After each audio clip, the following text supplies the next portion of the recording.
Welcome लोकप्रिय इस video को लाइक करें, हमारे चैनल को सब्सक्राइब चैप्टर है, ठीक है, 12th का थर्ड चैप्टर जीव विज्ञान, जो कि इसमें अंडजनन के बारे में आज हम लोग पढ़ेंगे।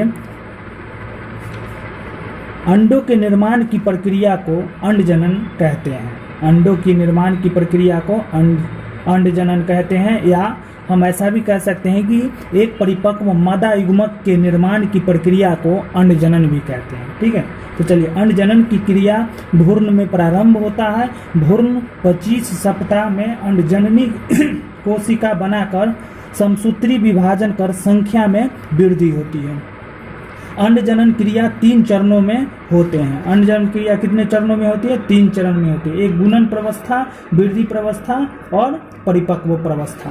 तो चलिए गुणन प्रवस्था के बारे में देखते हैं कि इस प्रवस्था में मात्र युग्मक कोशिकाएं समसूत्री विभाजन कर अपनी संख्या में वृद्धि करती है या बढ़ोतरी करती है।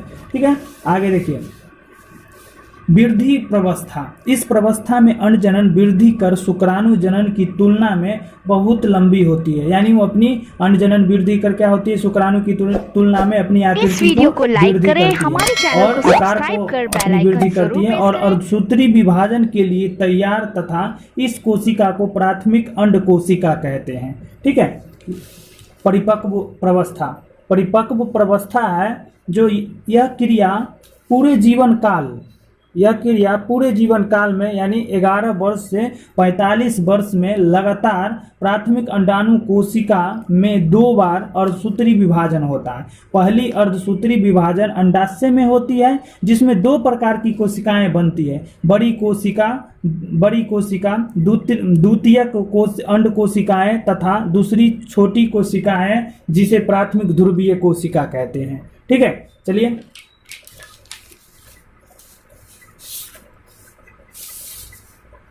जिसे प्राथमिक ध्रुवीय कोशिका कहते हैं। दूसरी अर्धसूत्री विभाजन अंडवाहिनी में अंडोत्सर्ग के बाद होता है, जिसमें द्वितीयक अंड कोशिका में एक अंडाणु और एक द्वितीयक ध्रुवीय कोशिका का निर्माण होता है। चलिए आगे हम लोग पढ़ेंगे मदाओं में यौवनारंभ। ठीक है, यौवनारंभ में उसके द्वितीयक लक्षण भी आते हैं, क्या क्या आते हैं वो सारी जानकारी हम लोग पढ़ेंगे। ठीक है, वीडियो को लाइक और शेयर करते रहें। मदाओं में यौवनारंभ की शुरुआत 11 से 14 वर्ष की आयु में होती है। इस समय में मदाओं के जननांगों की संरचना और उसके कार्य में अनेक बदलाव, जिन्हें द्वितीयक लैंगिक लक्षण कहते हैं। द्वितीयक लैंगिक लक्षण में क्या कुछ मुख्य, देखिए, बाह्य जननांगों और स्तनों का विकास होने लगती है। ठीक है, शरीर को तेजी से वृद्धि तथा आवाज मधुर और तीव्र हो जाता है। श्रेणी क्षेत्र नितंब का फैल जाना, मासिक धर्म प्रारंभ हो जाना, नर की ओर आकर्षण बढ़ जाना। ठीक है, ये मदाओं में यौवना आरंभ है। ठीक है, यौवना आरंभ की शुरुआत होती है, तो ये सारी चीजें उस मदाओं के अंदर आ जाते हैं। ठीक है, देखिए, आवर्त चक्र, रज चक्र और मासिक चक्र। ठीक है, आवर्त चक्र, रज चक्र और मासिक चक्र, ये सारी चक्र क्या होते हैं? ये मदाओं में पाए जाते हैं। ठीक है, मनुष्य की मदाओं में, और जो एक जानवर होते हैं, है ना, उसमें मध्य चक्र पाए जाते हैं। तो खैर, हम रज चक्र और मध्य चक्र का अंतर आगे पढ़ेंगे। देखिए, सामान्यतः स्त्रियों में रज चक्र को पूरा होने में 28 दिन का समय लगता है। इस समय में अंडाशय और गर्भाशय में कई परिवर्तन दिखते हैं। ठीक है, पूरी क्रिया को आवर्त चक्र कहते हैं। इस चक्र की शुरुआत मदाओं में 11 से 14 वर्ष की आयु में होती है। ठीक है, पहली बार आए रज चक्र, आवर्त चक्र को रजोधर्म कहते हैं। 45 से 50 वर्ष की आयु में इस चक्र की समाप्ति को रजोनिवृत्त कहते हैं। यानी जो ये रजो चक्र की जो शुरुआत होती है, 11 जो स्टार्टिंग पॉइंट होती है वो 11 से 14 वर्ष की आयु से क्या होते हैं? शुरुआत हो जाती है, और 45 से 50 वर्ष तक क्या होते हैं कि मतलब 45 से 50 वर्ष तक रहती है, आवर्त चक्र होती रहती है। और सिर्फ क्या होते हैं, जब मदाएं जब गर्भ अवस्था में रहती है तो उस समय क्या होती है, ये आवर्त चक्र क्या होते हैं? बंद हो जाते हैं। देखिए, रजो दर्शन से रजो निवृत्त तक की समय को मदाओं को जनन आयु कहते हैं। रजो दर्शन और रजो निवृत्त तक की समय को मदाओं की जनन आयु कहते हैं। यानी इस समय रजो दर्शन से लेकर और रजो निवृत्त तक मदाओं को जनन करने की शक्ति रहती है। ठीक है। गर्भ अवस्था के समय इस चक्र अस्थायी रूप से बंद हो जाता है। गर्भ अवस्था के समय इस चक्र अस्थायी रूप से बंद हो जाता है। यह क्रिया प्रत्येक अंडाशय से बारी बारी से होती है। ठीक है। जैसे मदाओं में 2 अंडाशय पाए जाते हैं। ठीक है, 2 अंडाशय पाए जाते हैं।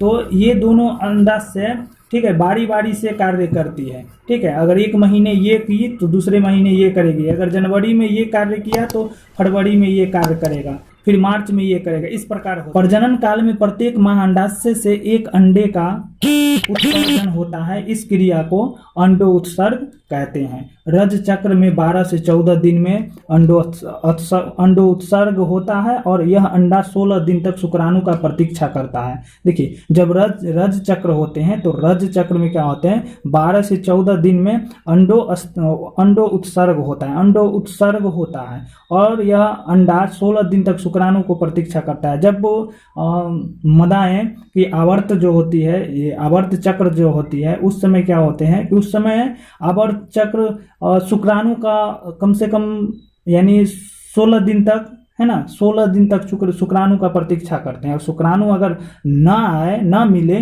तो वो क्या होते हैं कि निषेचन नहीं करते हैं। तो उसके उपरांत में 28 दिन में क्या, 28 या 30 दिन में क्या होते हैं, रजोधर्म में के रूप में या योनि मार्ग से क्या होते हैं, ये रक्त स्त्रावित होते हैं। यानी वो अंडाणु नष्ट होकर क्या होते हैं, स्त्रावित होते हैं, निकलते हैं बाहर।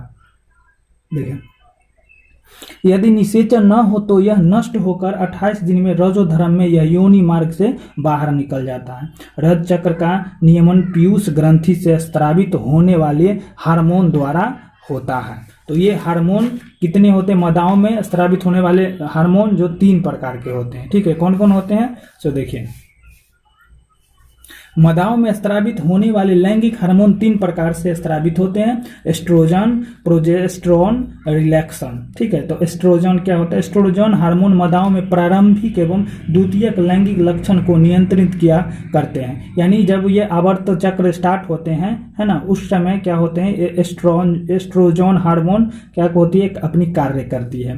प्रोजेस्टेरोन यानी ये सुरक्षा प्रदान करती है। जो गर्भाशय में रहते हैं ना, गर्भाशय को क्या करती है, ये सुरक्षा प्रदान करते हैं। इस हार्मोन का कार्य मदाओं के गर्भाशय को गर्भधारण के लिए तैयार करना होता है।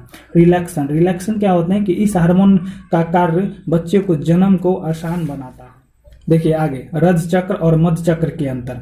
रज चक्र या आवर्त चक्र दोनों सेम है। मध्य चक्र, देखिए, यह चक्र प्राइमेट स्तनियों में पाया जाता है, जैसे मनुष्य, बंदर। और ये मध्य चक्र में प्राइमेट्स के आंतरिक स्तनियों में मिलता है, एग्जाम्पल में कुत्ता और बिल्ली।